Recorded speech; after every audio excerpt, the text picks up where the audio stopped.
Welcome to weekend with journalist Sai. ఈ వారం ఆంధ్రప్రదేశ్ రాజకీయాల్లో పార్టీలకు ఊహించని షాక్లు, పార్టీలో ఉన్న నాయకులకు ఊహించని రాజకీయ పరిణామాలు ఎటు నుంచి ఎటు వెళ్తాయి అనేది దాదాపు 3 లిస్టులు అయితే విడుదల చేసింది అధికార పక్షంలో ఉన్న వైఎస్ఆర్సీపీ.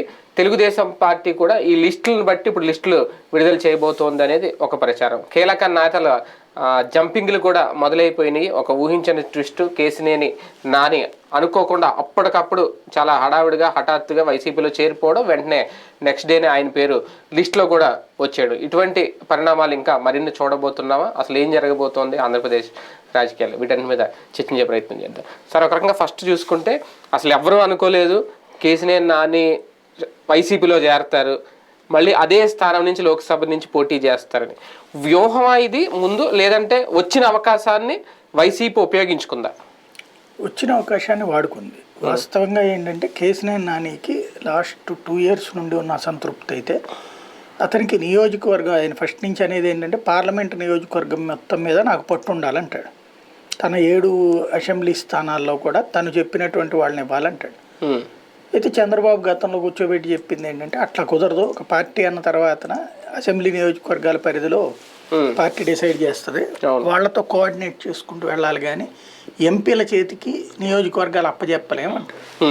చంద్రబాబు పద్ధతి, చంద్రబాబు ఆలోచన కరెక్టే, ఇతని ఆలోచన కరెక్టే. ఇతను ఎందుకంటాడు, అందులో కొంతమంది సరైనటువంటి పబ్లిక్ ఇది లేదు, పాజిటివ్నెస్ లేదు, కాబట్టి వాళ్ళని మార్చాలి అంటే వాళ్ళది ఎందుకు లేదు ఏంటనేది నాకు చెప్పు, నేను చూస్తాను తప్పించి నువ్వుగా అది మార్చమని చెప్పేసి బయట మాట్లాడద్దని ఇంతకుముందు చెప్పుకొచ్చాడు.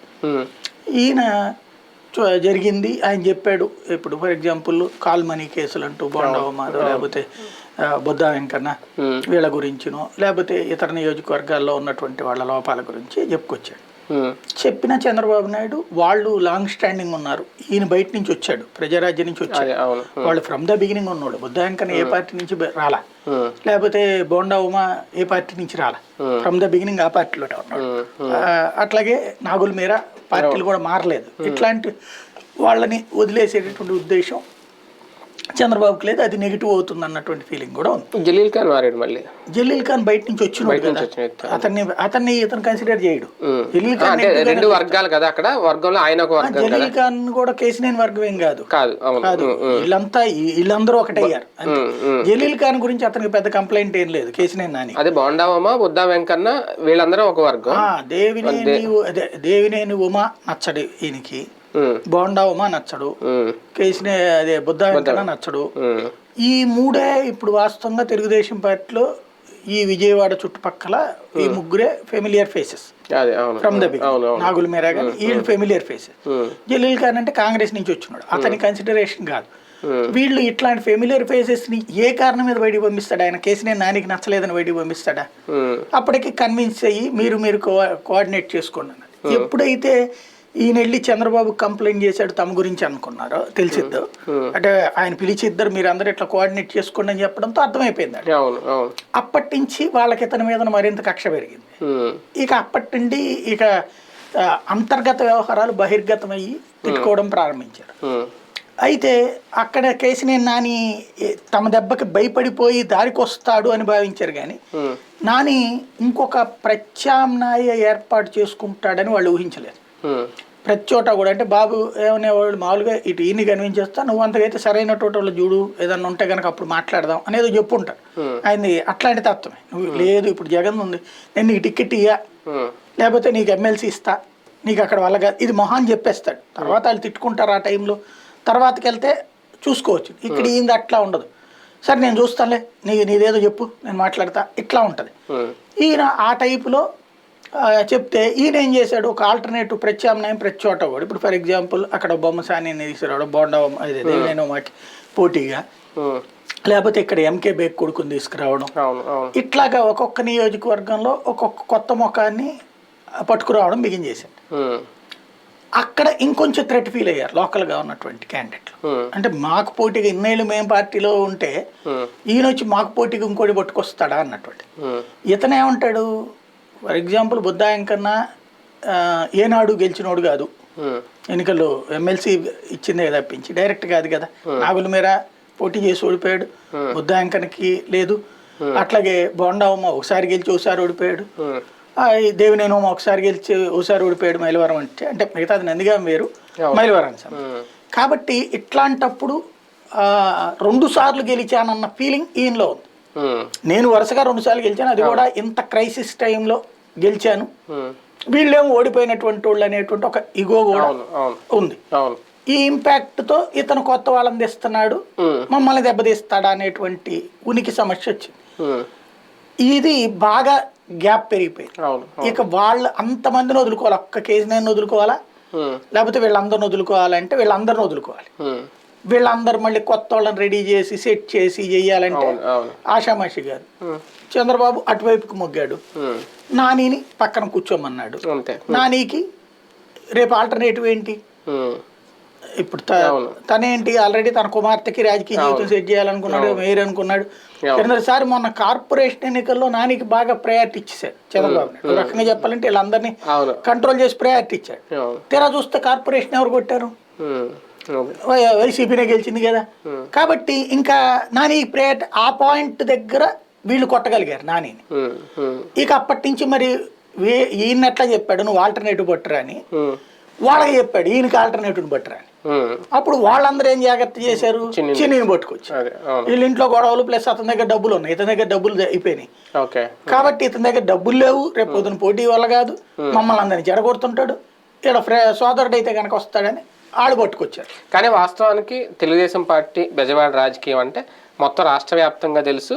కేసీఆర్ నాని ఎప్పటి నుంచో పార్టీలు అయితే ఉన్నారు కానీ ఎడముఖంగానే ఉన్నారు. బాబు గారితో కూడా 2-3 సార్లు వీళ్ళు ఏదో సర్దుబాటు ప్రయత్నం చేసినా అది కూడా అవ్వలేదు అనేది ఫైనల్గా పార్టీయే పక్కన పెట్టింది.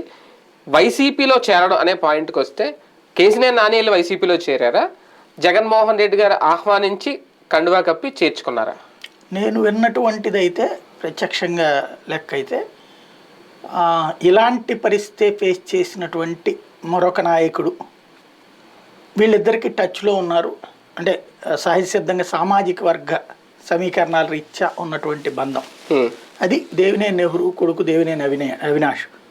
అతన్ని గతంలో ఇట్లాగే పార్టీలో ముందు యువజన తెలుగు యువత అధ్యక్షుడిగా ఇచ్చి అంతా చేసి వాళ్ళ నాన్న బతికున్నప్పుడు తనకే విజయవాడ ఈస్ట్ అని చెప్పి గద్దె రామ్మోహన్ గన్నవరానికి పంపిస్తాం, లేకపోతే విజయవాడ ఎంపీగా పంపిస్తామని చెప్పి ఆయన చనిపోయాక అసలు అతన్ని పట్టించుకోకుండా తర్వాత గుడివాడ నియోజకవర్గానికి పంపించి ఆ తర్వాత కాసేపు గన్నవరం అని కాసేపు అదని ఇదని తిప్పి అది ఎట్లా చెప్తారు. ఇప్పుడు జగన్ ఉన్నాడు, జగన్ను అట్లాంటిని ఎంత తిట్టండి ఎంత నీళ్ళు రాస్తున్నారు. అతను ఏం చెప్తున్నాడు, పిలిచి అన్న మీకు పరిస్థితి బాగాలేదు, మీ పెర్ఫార్మెన్స్ అక్కడ నేను ఇంతకుముందు కూడా చెప్తూ వచ్చాను కదా, మీకు మిమ్మల్ని నేను చూసుకుంటా, ప్రస్తుతం అతన్ని మీరు గెలిపించండి అని చెప్పేస్తున్నాడు. నచ్చచ్చు నచ్చకపోవచ్చు, అతనే చెప్పేస్తున్నాడు. లేదు ఆ ముందున్నటువంటి టీం చెప్పాక లేదు నేను జగన్తో మాట్లాడుకుంటానంటే సరే మాట్లాడమంటున్నారు. మాట్లాడినప్పుడు ఈ ముక్క చెప్తున్నాడు. ఇక్కడ తేడా అట్లా లేదు.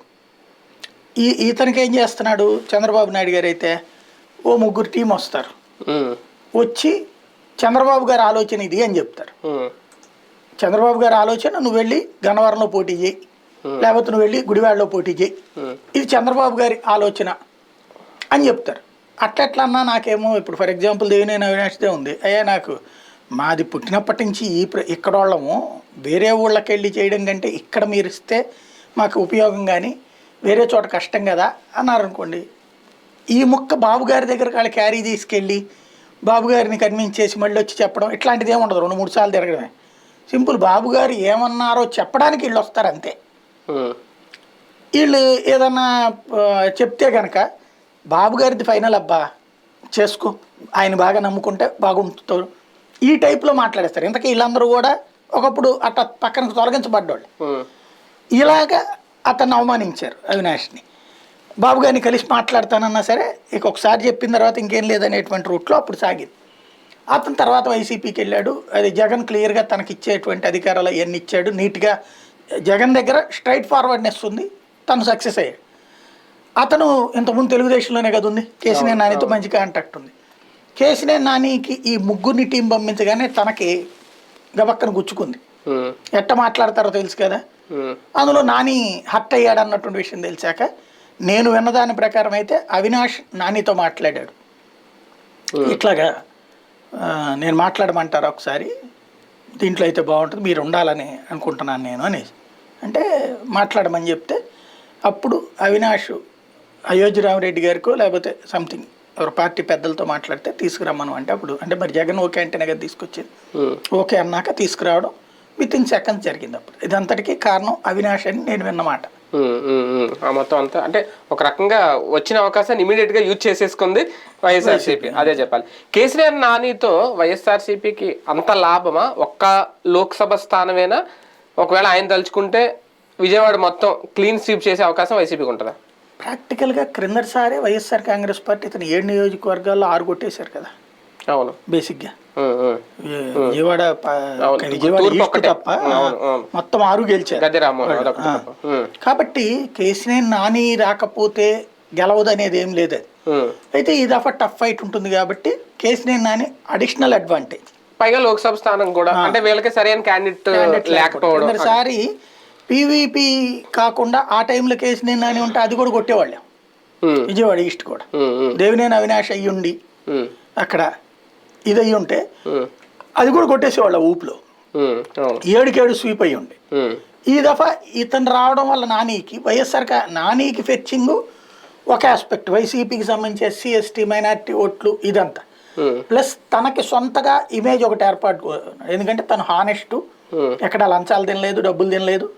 ప్లస్ మంచి ఎవరు చేసిన అభివృద్ధి ఎవరు చేస్తున్నా వాళ్ళని అప్రిషియేట్ చేశాడు, ఇంక్లూడింగ్ వైసీపీ వాళ్ళని. ఇప్పుడు వసంత కృష్ణ ప్రసాద్ అయినా లేకపోతే ఇతరత్ర వాళ్ళని కూడా తను అభినందిస్తూ వచ్చాడు.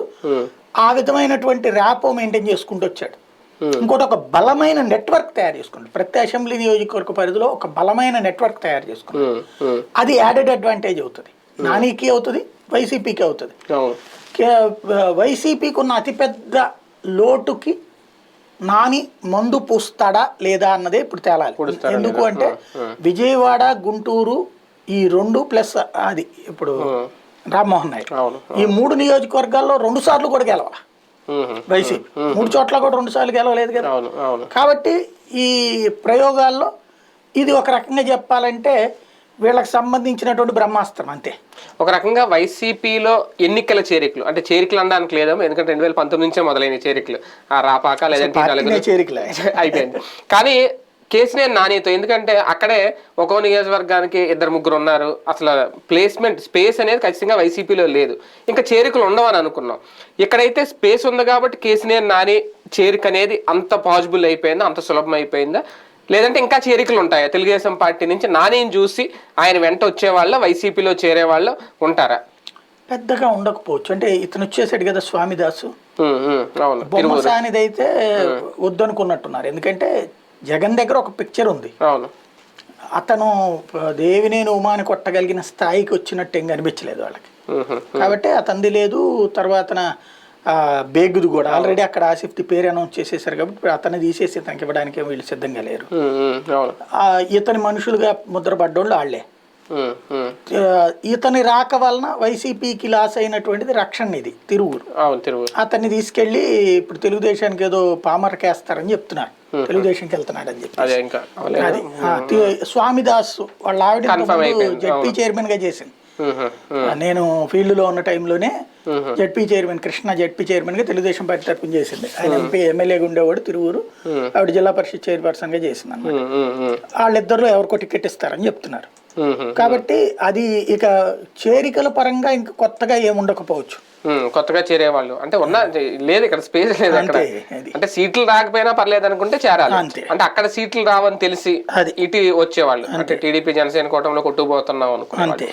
రాజీనామాల విషయం చూసుకుంటే వైసీపీలో పెరుగుతాయి. ఇంకా ఇప్పటికే రాజీనామాల పర్వం ఆల్రెడీ స్టార్ట్ అయింది. రేపు సంక్రాంతి తర్వాత ఇంకా ఉండొచ్చు అనేది కూడా ఈ లిస్టులు రావడంతో ఖచ్చితంగా అవతలున్న స్పేస్ని బట్టి ఉంటుంది. ఇప్పుడు ఫర్ ఎగ్జాంపుల్ తిరువురు రక్షణ నిధికి తిరువూరులో తెలుగుదేశం పార్టీ ఆల్రెడీ మొన్న ఎవరో చిన్ని ఒక అతన్ని ఎవరో పట్టుకొచ్చారు కదా, వేద అనేది సంథింగ్ ఉంది పేరు. కాబట్టి అక్కడ తిరువూరులో చాయిస్ లేదు తెలుగుదేశంలో. పామర్కి మరి ఎందుకు పెడుతున్నారో తెలియదు. అంటే అతని పేరు ప్రచారంలోకి అయితే రక్షణ నిధిని తెలుగుదేశం పార్టీ పామర్కి ఇస్తాను. పామర్లో వరలరామయ్య గారు అబ్బాయి తిరుగుతున్నాడు చాలా రోజులు. ఇప్పుడు అతన్ని తీసేసి మరి తెలుగుదేశం పార్టీ అప్పుడు అక్కడ కూడా అసంతృప్తి వరలరామయ్య గారి అబ్బాయిని అంత సులకనగా చూడటం కరెక్ట్ కాదు. ఎందుకంటే వరలరామయ్య చాలా రోజుల నుంచి దాని మీదనే కాన్సన్ట్రేట్ చేసి తిరుగుతున్నాడు. ఆయన లాస్ట్ ఎలక్షన్స్ లో అక్కడి నుంచినే కదా.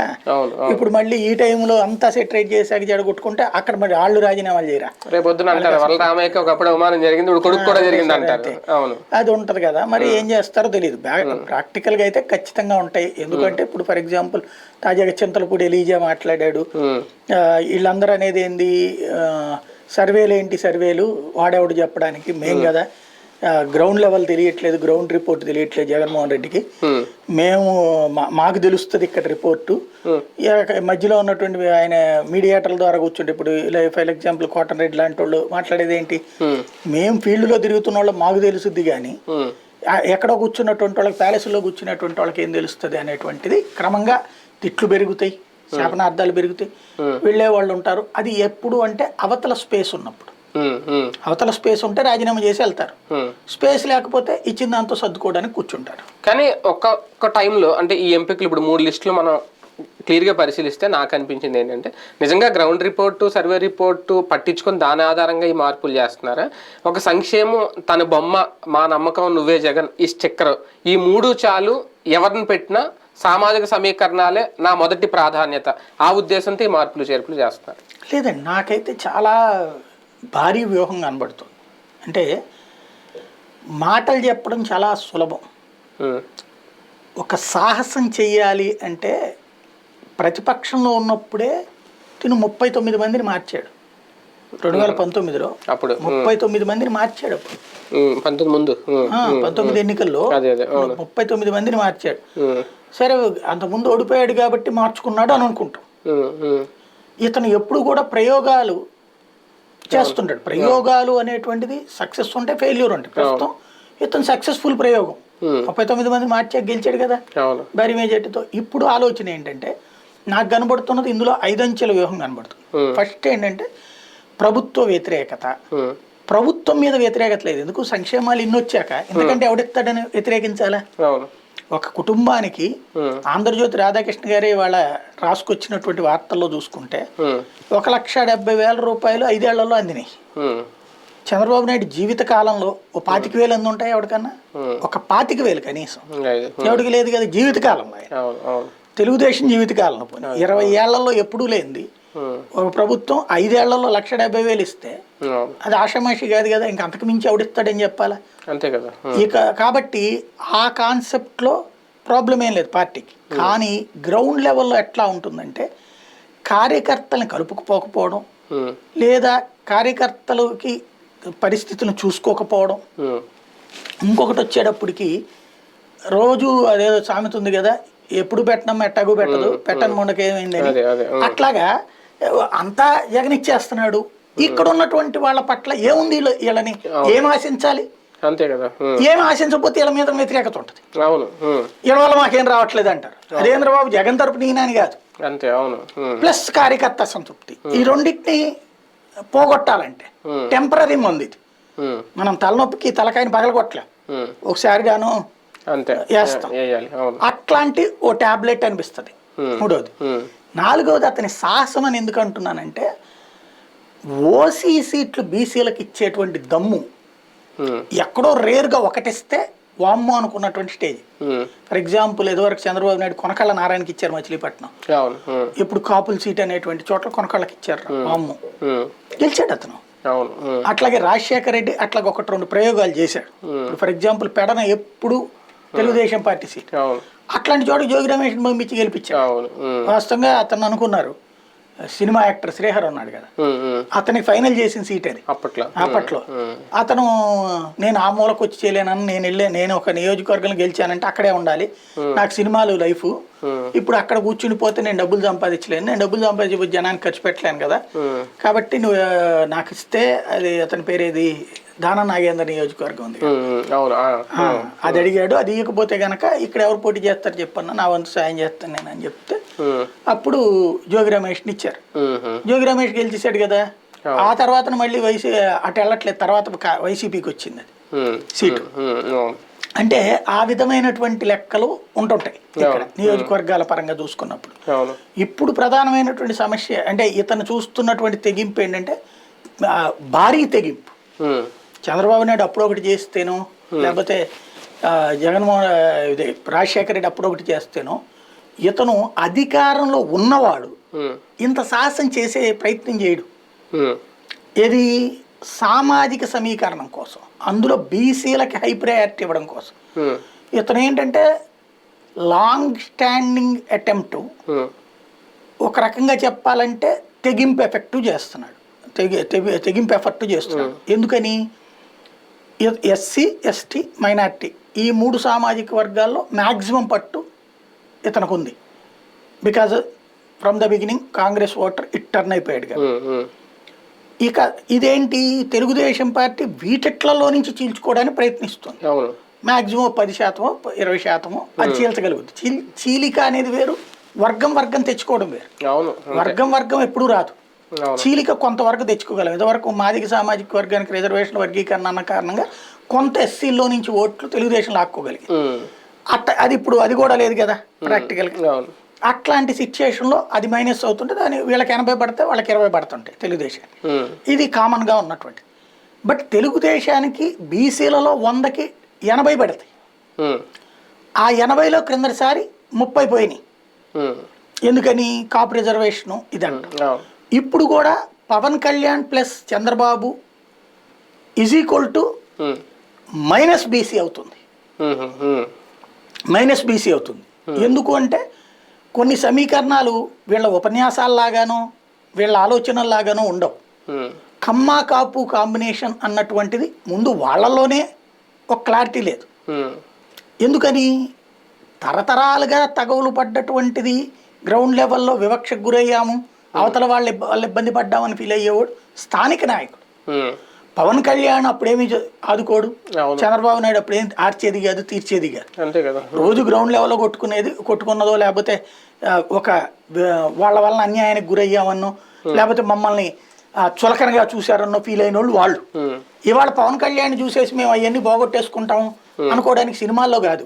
కానీ మీరు చెప్పిన ఈ సాహసం, ఈ తెగింపు జగన్మోహన్ రెడ్డి గారిలో పార్టీకి అంటే భారీ నష్టం అని నేను అన్నాను, కానీ నష్టాన్ని తెచ్చిపెట్టదా? సీనియర్లను లేదంటే ఎప్పటి నుంచి పార్టీలో ఉన్న వాళ్ళను దూరం చేసుకుంటున్నారు, లేదంటే వాళ్ళే రాజీనామా చేస్తున్నారు. ఆల్ రామకృష్ణారెడ్డి గారి దగ్గర మొదలు పెడితే ఓకే, దాడి వీరభద్రరావు గారు ఆయన వచ్చారు వెళ్ళారు, ఇప్పుడు ఇంకా పార్థసారథి గారు వెళ్తారంటున్నారు. ఇలా చాలా మంది లిస్టే వస్తుంది, దాదాపు 15 మంది ఎంత లేదు. దానివల్ల మినిమం గ్రౌండ్ లెవెల్లో నష్టం అనేది జరగదా వైసీపీకి? నేను చెప్తుంది అదే. ఇక్కడ ఈ ప్రయోగం చేస్తున్నప్పుడు బీసీ ఓట్ బ్యాంక్కి శాశ్వత చిల్లు పెట్టే ప్రయత్నం చేస్తున్నాడు ఇతను.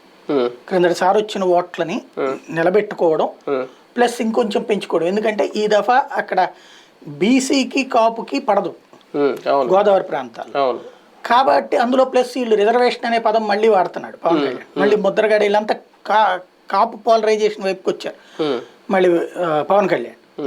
ఎప్పుడైతే అది జరుగుతుందో అర్జెంటుగా కంగారు వచ్చేటువంటిది బీసీలకి. వాళ్ళని ఇటుకు తీసుకొచ్చేటువంటి క్రమంలో ఖచ్చితంగా నష్టపోతారు కొంతమంది. అది వాళ్ళకి చెప్పాడు, కన్వే చేశాడు. ఇదిగో ఈ కారణంగా సామాజిక సమీకరణాల్లో ఇప్పుడు కొంతమందికి అనుకోండి మీ పెర్ఫార్మెన్స్ బాగాలేదని చెప్పాడు, కొంతమందికి సామాజిక సమీకరణాల్లో మీకు ఇవ్వలేకపోతున్నానని చెప్పాడు.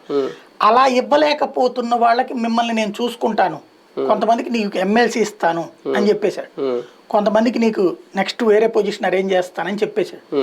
నచ్చచ్చు నచ్చకపోవచ్చు, నచ్చేవాళ్ళు ఉంటారు, నచ్చని వాళ్ళకి అవతల పక్కన తెలుగుదేశంలో అవకాశం ఉందనుకోండి వెళ్ళొచ్చు. ఇప్పుడు ఫర్ ఎగ్జాంపుల్ పార్థసారథికి ఉంది, పార్థసారథి పెనమలూరు నియోజకవర్గం, వస్తగా వరకు ఉయ్యూరు. ఇది ఇప్పుడున్న పెనమలూరు ఒరిజినల్గా చెప్పాలంటే కంకిపాడు నియోజకవర్గం 2 ముక్కలైంది. ఇదివరకు విజయవాడలో ఏంటి, విజయవాడ వెస్ట్, విజయవాడ ఈస్ట్ అంతే, 2. మూడోది కంకిపాడు, రాజశేఖర్ దేవినేని నెహ్రూ కంకిపాడు ఎమ్మెల్యే సుదీర్ఘకాలం పాటు. నియోజకవర్గాల పునర్విభజనలో కంకిపాడు 2 ముక్కలైంది. అప్పట్లో రాష్ట్రంలో పెద్ద నియోజకవర్గం కంకిపాడు, ఖైరతాబాద్ తర్వాతన అతిపెద్దదైనటువంటి నియోజకవర్గం ఇదే అనమాట. ఆ టైంలో ఇది 2 ముక్కలు చేసి ఒకటి సగం పెనమలూరు కింద, సగం విజయవాడ ఈస్ట్ కిందకి మార్చారు. ఆ పెనమలూరు నియోజకవర్గం అంటే కమ్మ సామాజిక వర్గం డామినేటెడ్ నియోజకవర్గం. మీకు విజయవాడ ఈస్టు అంటే కంకిపాడు అంటేనే కమ్మ సామాజిక వర్గం, అందుకని నేను ఎవరు కంటిన్యూ గెలుస్తూ వచ్చింది. 5 సార్లు వరుసనే గెలుచుకొచ్చినటువంటి ఏకైక ఎమ్మెల్యే అతను. తెలుగుదేశం ప్లస్ కమ్మ అనేటువంటిది ఒక ఫిక్స్డ్ సీట్ అనమాట. ఆ తర్వాత మళ్ళీ కూడా కమ్మే గెలుస్తూ వచ్చారు. ఈవెన్ పెనమలూరు అయిన తర్వాత కూడా కమ్మే కదా గెలిచింది, బోడే ప్రసాదే కదా గెలిచింది. అట్లాంటి చోట్లన బీసీని పెడితే గెలిచాడు జగన్. అదొక ఎత్తుగడ వేసి పార్థసారథి. ఇప్పుడు అక్కడ పార్థసారథికి అక్కడే ఇస్తానంటున్నారా వీళ్ళు? అక్కడ బోడే ప్రసాద్కే ఓకే, లేదా ఇంకొక అమ్మకే ఓకే. ఇతన్ని తీసుకెళ్ళి ఎక్కడ ఇస్తానంటున్నారు? నూజివీడు ఇస్తానంటున్నారు. ఆ లెక్కనైతే మచిలీపట్నం ఎంపీగా జగనే పంపిస్తాడు. మచిలీపట్నం ఎంపీగా పార్థసారథిని జగనే పంపించగలడు. కానీ ఇతను నాకు మంత్రి పదవి కావాలంటున్నాడు. ఎమ్మెల్యే సీటు మంత్రి పదవి అంటున్నాడు. చంద్రబాబు నాయుడు ఓకే అంటాడు. ఇప్పుడు చంద్రబాబు నాయుడు ఎట్లుంటుందంటే నేను తర్వాత చూసుకుంటానంటాడు. మాట చెబితే గ్యారంటీ అనేటువంటి ఫీలింగ్ ఆయన దగ్గర 100కి 95% ఉండదు. జగన్ దగ్గర 100కి 80% ఉంటుంది. ఇక్కడ 100కి 100 అన్నాం. అలాగా దక్కనటువంటి వాళ్ళు ఉన్నాడు కదా, ఆళ్ళ రామకృష్ణారెడ్డి లాంటి వాళ్ళు. కొన్ని చెప్పాడు కూడా తర్వాత, ఇవ్వలేకపోయాను మీకు సమీకరణాల్లో అని. ఇతను కన్ఫెస్ అవుతాడు, పొరపాటు అయ్యింది, కుదరలేదు, మీకు ఇంకోటి చూస్తాను అని. అతను అట్లాంటిది ఏం చెప్పడు. వీళ్ళు అడిగితే చూద్దాం తర్వాత చూద్దాంలే అంటాడు. ఇప్పుడు అట్లాగా ముందు వచ్చేసే. ఇప్పుడు ఫర్ ఎగ్జాంపుల్ ఎక్కడే ఎందుకు అంటే ఇక్కడ వ్యక్తిత్వాలు మాటలు, భవిష్యత్తులో జగన్ కూడా అట్లా తయారవుతాడు. ఎక్కువ కాలం పార్టీని ప్రస్తుతానికి ఇప్పటి వరకు అయితే ఇతని యాటిట్యూడ్ ఎట్లా ఉంది? ఫర్ ఎగ్జాంపుల్ ఎవడైనా ఎమ్మెల్సీ ఎలక్షన్ జరుగుతున్నప్పుడు, ఆ రోజున ఎమ్మెల్యే బేస్డ్ ఎలక్షన్ జరుగుతున్నప్పుడు నలుగురు అదే చంద్రబాబు నాయుడు దగ్గరికి వెళ్తే, కోటంరెడ్డి, మేకపాటి ఇట్లాగా ముందు గెలిపించుకోవడానికి ఏం చెప్తారు? మీ సీట్లు మీకెళ్ళి కానీ ముందు ఓటేసి తర్వాత నేను చూసుకుంటా అని చెప్తాను. అక్కడ కూర్చుని కూడా జగన్ లేదమ్మా మీ పెర్ఫార్మెన్స్ బాగాలేదని మీ నియోజకవర్గం నుంచి నాకు రిపోర్ట్ ఉంది, సర్వే ఉంది, కాబట్టి నేను ఇవ్వలేకపోతున్నాను, మీకు వేరేగా చూసుకుంటాను. నేను మేకపాటికి ఎమ్మెల్సీ ఇస్తానని చెప్పాడు, కోటంరెడ్డికి ఎమ్మెల్సీ ఇస్తానని చెప్పాడు, వీడు ఈ అమ్మాయికి ఇవ్వనని చెప్పాడు, చూసుకుంటానన్నాడు. అంటే ఏ కార్పొరేషన్ చైర్మన్ ఇస్తారు శ్రీదేవికి. గిరి ఇంకొక అతను ఎవరు అప్పుడు ఆయన వాసుపల్లి గణేష్, ఆనం రామనారాయణ రెడ్డికి ఎమ్మెల్సీ ఇస్తానని చెప్పాడు. అట్లాంటిది డైరెక్ట్ గా చెప్తున్నాడు, అది ఓపెన్ గా చెప్తున్నాడు. వీళ్ళకి అట్లాగే చెప్పేవాళ్ళు ఎవరు? ఇప్పుడు దాని ఇంపాక్ట్ ఏమవుతుంది? ఖచ్చితంగా ఇతను వెళ్ళిపోతాడు రేపు, లేదా రక్షణ ఇది కూడా వెళ్తాడు అనుకో. ఏమవుతుంది దాని వలన అంటే తాత్కాలికంగా అయితే కనుక అవతలే ప్రయోజనం చేకూరుతుంది. ఇక్కడ వైసీపీకి లాస్ అవుతుంది అది. అయితే జగన్ ని చూసి ఓటేస్తారా, స్థానిక నాయకుడిని చూసి ఓటేస్తారా అనేటువంటిది ఒకటి. కొత్తగా తీసుకున్నటువంటి వ్యక్తి సహజంగా కొంత ఇబ్బంది పడతాడు. ఎందుకని? ఇప్పుడు నేనే ఉన్నాను ఫర్ ఎగ్జాంపుల్, విజయవాడలో ఉన్నటువంటి వాడిని ఉద్యోగం కోసం తిరుపతి వైజాగ్ వెళ్ళాల్సి వచ్చింది. వైజాగ్ కొత్తగా వెళ్ళినప్పుడు మళ్ళీ కొత్త ఇల్లు అక్కడ చూసుకుని అవన్నీ అలవాటు పడ్డానికి కొంత టైం పట్టింది. కాకపోతే నా వార్తల పరమైన ఫ్లో ఆపలానే. అట్లాగే తిరుపతికి వెళ్ళిన నా వార్తల పరమైన ఫ్లో ఆపలేదు. కానీ వ్యక్తిగతమైనటువంటి లైఫ్ లో చాలా ఇబ్బంది పడ్డాం. అట్లాగే వీళ్ళకి ఇబ్బంది ఉంటుంది. ఆ ఇబ్బందిని అధిగమిస్తే, ఇప్పుడు నేను అట్లాగా ఆ ఊరు మారినప్పుడు నా వ్యక్తిగతమైనటువంటి సమస్యను లైట్ తీసుకుంటూ నేను వెళ్ళాను కాబట్టి నా కెరీర్ నిలబడ్డా ఇన్నేళ్ళ పాటు. లేకపోతే అక్కడే నేను అటు ఇటు కాకుండా అయిపోతాను కదా. పాలిటిక్స్ లో కూడా ఇప్పటిదాకా ఉన్న పాలిటిక్స్ ఒక ఎత్తు, ఇప్పుడు పాలిటిక్స్ మరొక ఎత్తు. ఇప్పటిదాకా ఒక నాయకుడు అంటే ఆ నియోజకవర్గంలో తెస్టేసి కూర్చుంటాడు, వాడి కొడుకు, వాడి భార్య, వాళ్ళే అన్నటువంటి స్టేజ్ నుంచి ఎమ్మెల్యేలకి ట్రాన్స్ఫర్లు, ఎంపీలకి ట్రాన్స్ఫర్లు అన్నటువంటి రూట్ లోకి వచ్చింది. అది ఇక్కడ స్పెషల్. ఒక రకంగా కాపు సామాజిక వర్గాన్ని దగ్గర చేసుకునే ప్రయత్నం ఏమన్నా జనసేన మొదలు పెట్టిందా? ముద్రగడ పద్మనాభం గారి చేరిక దాదాపుగా జనసేనలో ఖరారయ్యింది అనేది ఒక ప్రచారం. ఇది వ్యూహమా, అస్త్రమా? అతను చేరతాడా లేదా అన్నది తెలియదు, కానీ చేర్చుకునే ప్రయత్నం అయితే చేస్తున్నారు.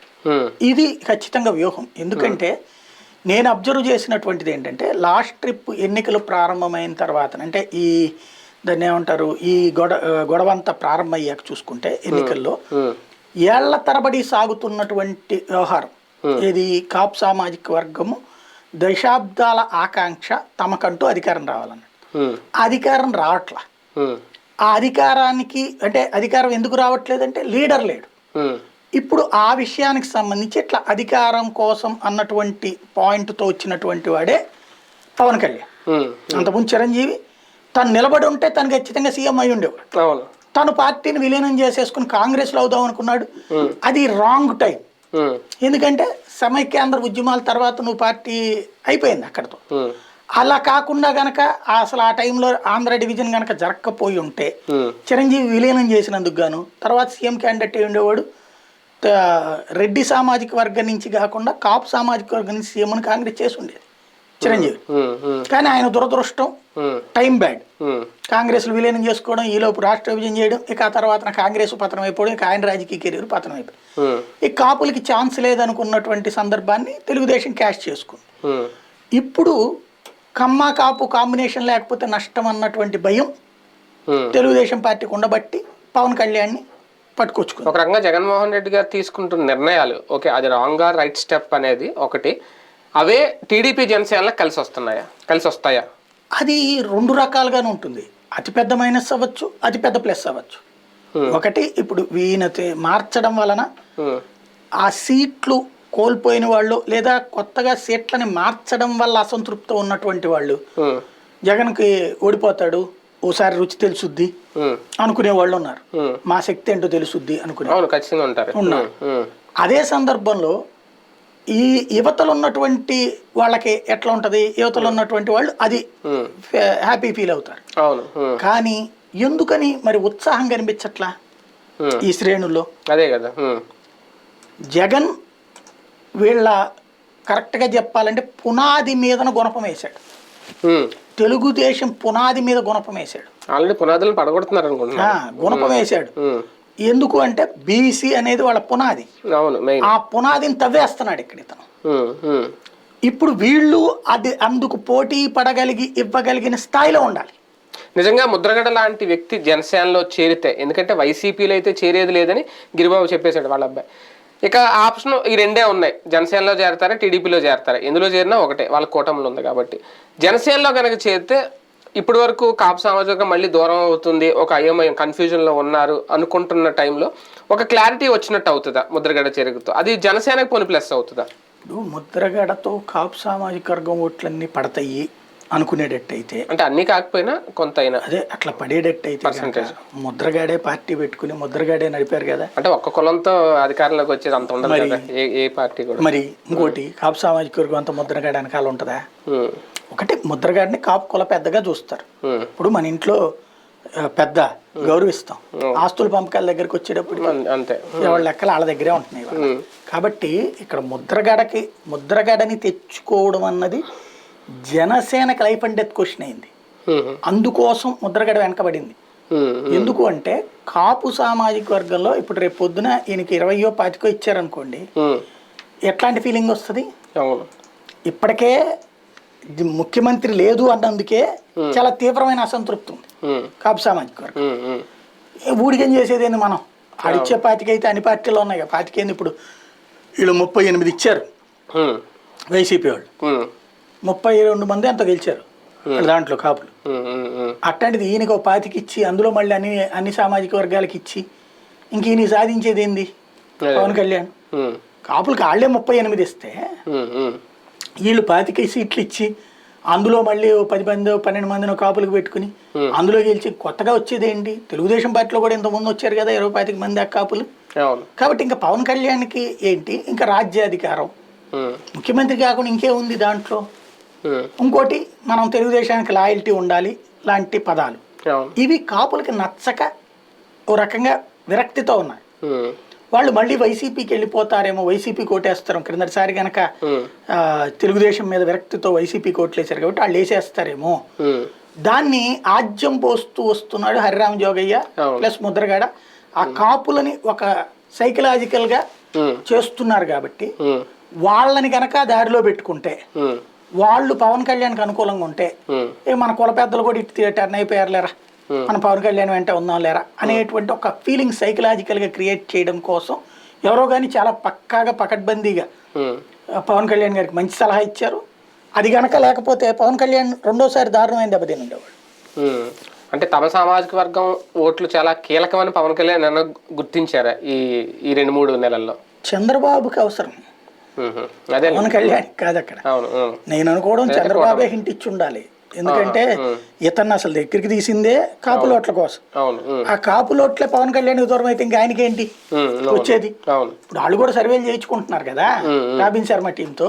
వాళ్ళు చెప్పుకుంటారు పవన్ కళ్యాణ్కి సీఎం లేదని చెప్పి ప్లస్ ఇదంతా లేకపోయేటప్పటికి పవన్ బాగా కాపులు అసంతృప్తుందండి, అందులో దానికి తోడు కాపు నాయకులు ఇట్లా మాట్లాడుతుండేటప్పటికి బాగా నెగిటివ్ వస్తుంది, అది ఆ ఓట్లు మనకి షిఫ్ట్ కావు, కాబట్టి వీళ్ళని కనుక మనం కలుపుకోకపోతే కష్టము, పవన్ కళ్యాణ్తో కలిపించాలని అనేదని చెప్పు ఉండాలి. తెలుగుదేశం పార్టీ ఈ వారం జరిగిన రాజకీయ పరిణామాలు చూసుకుంటే ఓవరాల్గా వ్యూహాత్మకంగా వెళ్తుందా, ఎత్తుగడలు వేయడంలో ఫెయిల్ అవుతుందా? ఒకటి కీలక అంశం ఏంటి అంటే జూనియర్ ఎన్టీఆర్ ప్లకార్డులు పట్టుకున్న తెలుగుదేశం పార్టీ కార్యకర్తలని అదే తెలుగుదేశం పార్టీ కార్యకర్తలు దాడి చేయడం, దాన్ని ఆ విషయం ఓకే ఇప్పుడు సోషల్ మీడియాలో ఇప్పటికీ దాన్ని వైరల్ అవుతుంది, కానీ టీడీపీ దాన్ని ఖండించకపోవడం, వాళ్ళని సర్ది చెప్పే ప్రయత్నం, బుజ్జగించే ప్రయత్నం చేయకుండా చోద్యం చూడడం అధిష్టానం పెద్దల సైతం, అది లాభమా నష్టమా? చంద్రబాబు గారికి తెలిసే ఇదంతా జరుగుతుందా? అంటే ప్రాక్టికల్గా తెలుగుదేశం పార్టీ శ్రేణులు ఇవాళ కొత్తగా అది చాలా రోజుల నుంచి నడుస్తుంది. అవును, రాయలసీమ వెళ్ళినప్పుడు కొంచెం టచ్ అవుతున్నాయి ఎక్కువగా, కోస్తాలో కూడా అక్కడక్కడ. అంటే కుప్పంలో ఆయన ఎదురుగానే కుప్పంలో ఆయన సభ పెట్టుకున్నప్పుడే జై ఎన్టీఆర్ అనో లేదంటే జూనియర్ ఎన్టీఆర్ జిందాబాద్ అనో ఫ్లెక్సీలు పెట్టుకున్న సందర్భం, అది చంద్రబాబు కూడా తెలియని విషయం ఏమి కాదు. కానీ ఇక్కడ డైరెక్ట్ గా పార్టీ ఆఫీస్ లో జరుగుతున్నా ఎందుకు చోద్యం చూస్తున్నారు, ఎందుకు మౌనం వహిస్తున్నారు? అది అనేది అంటే ఏం చేయాలి పాపం వాళ్ళు. జూనియర్ కావాలని జూనియర్ ఎన్టీఆర్ కెలుగుతుందా టీడీపీ? జూనియర్ ఎన్టీఆర్ వాళ్ళు కెలకట్లా, జూనియర్ ఎన్టీఆర్ ఫ్యాన్స్ కెలుకుతున్నారు తెలుగుదేశం.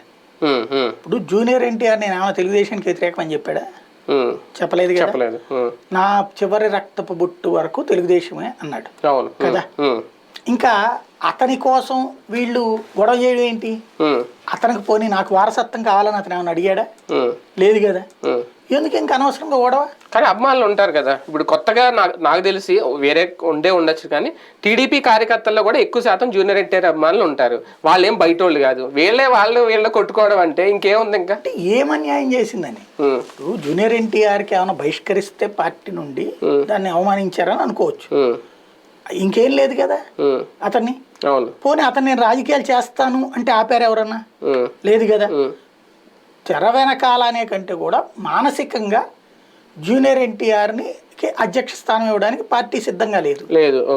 చంద్రబాబు నాయుడు గారి అబ్బాయి లోకేష్ ని కేడర్ అంతా ఓకే చేసేసుకుంది, వాళ్ళు సైకలాజికల్ గా ప్రిపేర్ అయిపోయారు.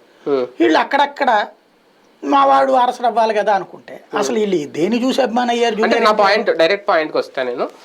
జూనియర్ ఎన్టీఆర్ అభిమానులు టీడీపీ కార్యక్రమంలో ప్లకార్డులు చూపిస్తే జై ఎన్టీఆర్ అంటే తప్పేంటి? ఒకటి. రెండోది, ఆయన అమిత్ షాని కలిసారనో లేదంటే బీజేపీ దగ్గర అవుతున్నారనో, ఈ మధ్య భారతీయ జనతా పార్టీ టీడీపీని దూరం పెడుతుంది, ఎట్టి పరిస్థితుల్లో కలవనని సంకేతాలు వస్తుందనో, దీంతో వీళ్ళు అక్కడ వాళ్ళ మీద దాడి చేయాల్సిన అవసరం ఉందా అసలు? అవన్నీ ఉన్నాయి బ్రెయిన్. ప్రాక్టికల్గా ఏంటంటే జూనియర్ ఎన్టీఆర్కి లేనటువంటి ఫీలింగ్ని జూనియర్ ఎన్టీఆర్ని అనవసరంగా వివాదాల్లోకి లాగుతుంది వాళ్ళ అభిమానులు. జూనియర్ ఎన్టీఆర్ నేను రాజకీయాల్లోకి వస్తానని లేదు, లేదా ఇప్పుడు తెలుగుదేశం పార్టీలో నాకు స్థానం ఇవ్వమని అడగలేదు, తెలుగుదేశం పార్టీ వారసత్వం ఇవ్వమని అడగల. అతనికి లేని గుల మధ్యలో వీళ్ళు ఎందుకు తీసుకురావాలి? అక్కడ వీళ్ళెందుకు ఆ నినాదాలు చెయ్యాలి? బేసిక్గా అవసరమేముంది? అతను చెప్పాక అప్పుడు తెలుగుదేశం పట్టించుకోకపోతే వీళ్ళు గొడవ చేస్తే ఒక అర్థం ఉంది. కాబట్టి వీళ్ళు గొడవ చేస్తున్నటువంటి ట్రెండ్ ఏంటి? లోకేష్ వారసుడు అయిపోతున్నాడు అన్నట్టు. ఇప్పుడు వీళ్ళు జూనియర్ ఎన్టీఆర్ని ఏం చూసి అభిమానులు అయ్యారు? సినిమాలు చూసి. సినిమాలు ఏం మానేయలేదు కదా అతను, రాజకీయాల పరంగా కాదు కదా, వీళ్ళందరూ పిల్లకాయలే కదా వీళ్ళు గొడవ చేసిన వాళ్ళు. కాబట్టి అనవసరమైన నేను అనుకోవడం వాళ్ళని ఎవరో ప్రొవోక్ చేస్తున్నారు. మేబీ వైసీపీ తెరవెనక ఉండొచ్చేమో దాంట్లో, లేదా వీళ్ళకే జూనియర్ ఎన్టీఆర్ రేపు పొద్దున భవిష్యత్ ముఖ్యమంత్రి కావాలన్న ఫీలింగ్ ఉండొచ్చేమో. కానీ అతనికి లేనప్పుడు మధ్యలో వీళ్ళు ఎందుకు అంటున్నా నేను? అతనికి ఆ ఫీలింగ్ వచ్చినప్పుడు వీళ్ళు దిగితే ఒక అర్థం ఉంది. ఒకటి, అతను వస్తాడని ఆశగా ఎదురు చూస్తా పార్టీని సంకనాకి ఇచ్చేయలేరు కదా. ఇవాళ పర్ఫెక్ట్గా పార్టీని గ్రౌండ్ లెవెల్ నుంచి తయారు చేసుకొస్తున్నాడు చంద్రబాబు నాయుడుతో పాటుగా లోకేష్. ఎన్టీ రామారావు ఉంటే పార్టీ నాశనం అయిపోయేదేమో, ఎందుకంటే అతనికి టెంపర్మెంట్ ఎక్కువ. ఎన్టీ రామారావుకి ఊరకనే క్యాబినెట్ రద్దు చేసి పడేయడం, ఊరకనే అసెంబ్లీ ఎన్నికలకు వెళ్ళిపోవడం, ఇట్లాంటి లక్షణాలు ఉన్నాయి. బట్ దాన్ని స్థిత ప్రజ్ఞతో పట్టుకొచ్చినోడు చంద్రబాబు. తిడతాం కానీ మనం చంద్రబాబు కాబట్టి ఇంతకాలం పాటు ఆ పార్టీని నడిపించగలిగాడు. అదే ఎన్టీ రామారావు అయితే అయ్యి ఉండేది కాదు. దాంట్లో అంత గందరగోళం చేసుకున్నటువంటి పరిస్థితి. ఎన్టీ రామారావేగా ఓడిపోయింది. కానీ ఒకటండి, ఒక అదనపు బలం అవుదా ఒకవేళ నిజంగా చంద్రబాబు గారు నెగ్గాలను జూనియర్ ఎన్టీఆర్ను ఒకప్పుడు 2009లో ఎలాగైతే పిలిచి ప్రచారానికి వాడుకున్నారో ఇప్పుడు పిలిస్తే తప్పేంటి? మరి అప్పుడే ఓడిపోయాడుగా. తెలుగుదేశం ఆయన అదరం బలం అయితే అధికారంలో ఉన్న ఓడిపోయింది. అంటే ఇప్పుడున్న పరిస్థితుల్లో అవసరం కాదా, ఒక అతిపెద్ద అవసరం అవుదా? అదే అనేది అతను వస్తాననుకోవాలి కదా అంటున్నా. అతను వస్తానంటే తీసుకురావచ్చు. ఇప్పుడు ఫర్ ఎగ్జాంపుల్ తెలుగుదేశం వెళ్ళింది అనుకోండి, నేను రానన్నాడు అనుకోండి, అది నెగిటివ్ వెళ్ళదా జనంలోకి? ఇప్పుడైనా నెగిటివ్ గా వెళ్తుంది కదా, ఈ దాడులు, ఈ కొట్టుకోవడాలు, ఈ నెగిటివ్ అవ్వట్లేదు. ఇది పెద్ద ఇష్యూ ఏం కాదు నాకు తెలిసింది, ఎందుకంటే దాంట్లో ఉన్నటువంటి అభిమానుల వరకే ఉంది కాబట్టి అది కూడా మొత్తం ఫ్యాన్స్ అంతా కాదు, ఎక్కడో ఒకటి రెండు చోట్ల కావాలని చేసేటువంటి అడావిడి తప్పించి, వాళ్ళ రికగ్నైజేషన్ కోసం చేసుకుంటున్న అడావిడి తప్పించి టోటల్ గా లేదు అది ఇష్యూ. అది బేసిక్ గా జూనియర్ ఎన్టీఆర్ని వీళ్ళు అడిగి రాలేదనుకోండి, అది చాలా పెద్ద దెబ్బ అవుతుంది. ఇంకొకటి, తెలుగుదేశం పార్టీలో ఎన్టీ రామారావును వద్దనుకున్నారు నందమూరి కుటుంబం, చంద్రబాబు నాయుడిని కావాలనుకున్నారు నందమూరి కుటుంబం, నందమూరి ఎన్టీ రామారావు గారి అబ్బాయి బాలకృష్ణ చంద్రబాబు నాయకత్వాన్ని బలపరిచాడు. అలాగే ఆ బాలకృష్ణ ఇప్పటికీ హిందూపురం ఎమ్మెల్యేగా ఉన్నాడు. ఆయనకి మంత్రి పదవి ఇవ్వకపోయినా, ఏ పోస్ట్ ఇవ్వకపోయినా సరే నారావారి నాయకత్వంలో అతను పనిచేస్తున్నాడు. వాళ్ళ అల్లుడే ఇప్పుడు లోకేష్, ఆ లోకేషే నాయకత్వం. ఇప్పుడు నారా బ్రాహ్మణి, లేకపోతే అంతకుముందు నందమూరి బ్రాహ్మణి, ఆ అమ్మాయి ఆయన భార్య. వాళ్ళ కుటుంబంలో అందరికీ వాళ్ళ నాయకత్వం కంటే కూడా, అంటే బాలయ్య నాయకత్వం, జూనియర్ ఎన్టీఆర్ నాయకత్వం, ఎన్టీఆర్ నాయకత్వం, వీళ్ళందరూ వేస్ట్, లేదా వీళ్ళందరికంటే కూడా మా చంద్రబాబు నాయుడు గారు బెటర్ అని వాళ్ళే భావిస్తున్నారు. కార్యకర్తలు కూడా అదే భావిస్తున్నారు. మధ్యలో వీళ్ళు ఎవరో 10 మంది. జగన్మోహన్ రెడ్డి గారు సీట్ల లెక్క అయితే దాదాపు తేల్చేస్తున్నారు, 3 లిస్టులు అయిపోయినాయి. వాట్ నెక్స్ట్ హామీలు ఒక్కటేనా, సంక్షేమం మీద దృష్టి పెట్టే అవకాశం ఉంటుందా? అదనంగా ఇస్తామని ప్రకటనలు చేస్తారా? అంటే ఇప్పటికే ఏదో బస్సు ఫ్రీలు అన్ని ప్రకటనలు అయితే వచ్చినాయి కానీ అఫీషియల్ ప్రకటన రాలేదు, ప్రచారాలు అయితే వచ్చినాయి కానీ ఆ తరహా ఏమన్నా నెక్స్ట్ చూడబోతున్నాం? మేబీ ఇప్పుడు నవరత్నాలు ఈ 5 ఏళ్లకని ఇచ్చారు, అవును, ఇవి మళ్ళీ కొనసాగిస్తానంటారా? వీటికి ఇంకో రూపాయి ఎక్కువ ఇస్తానంటారా? ఎందుకంటే చంద్రబాబు నాయుడు చెప్తే నమ్మట్లా జనం. సూపర్ 6 అని చెప్పిన జనంలో ఆ టెంపర్మెంట్ రాలా.